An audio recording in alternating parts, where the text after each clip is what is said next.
Larong Volleyball Sa Pilipinas Incorporated, LVPI, President Peter Cayco is convening a directional meeting with the coaching staff of the national women's team and will also take up the formation of the men's squad at the Orchid Garden Suites in Malate this afternoon.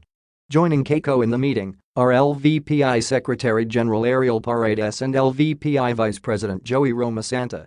The coaching staff will present the updated program for the women's team up to the Southeast Asian Games, said Cayco. We hope to name the pool of 20 for the women's team by the third week of this month as we already have the core. Shaq, de Los Santos, is the head coach assisted by Kung Fu Reyes and Brian Esquivel. Cayco said the pool of 20 for the men's team will be announced when the coaching staff is formed. We haven't decided on the coaching staff yet for the men's team, he said.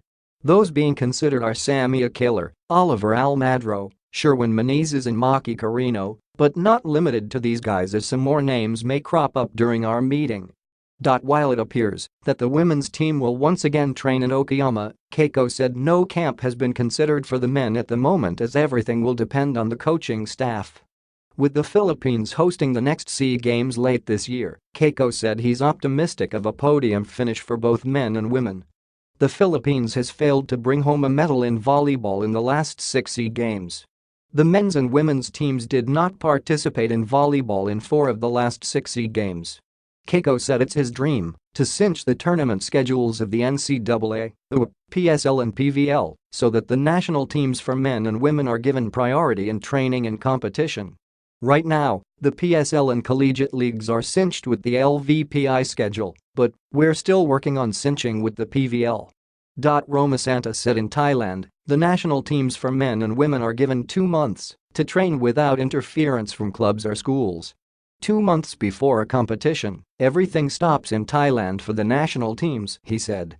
With us, the challenge is to align the schedules of the NCAA, PSL and PVL so that players are released without conflict in training with the national team.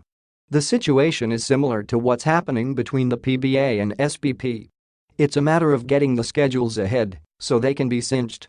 Romasanta pointed out that most of the women players in the national team come from the PSL, except for Alyssa Valdez and Gia Murado of the PVL. Ribisco is the national team sponsor and luckily, Alyssa and Gia play for Creamline, which is owned by Ribisco, in the PVL, he said. It's Peter's idea to make a general invitation for players to try out.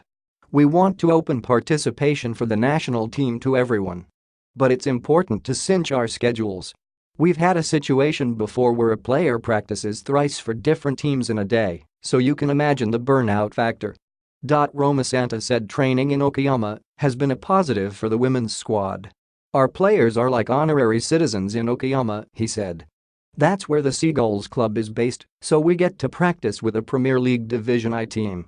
My observation is when the players get together for the national team, they're united with a single purpose, regardless of what clubs or schools they play for.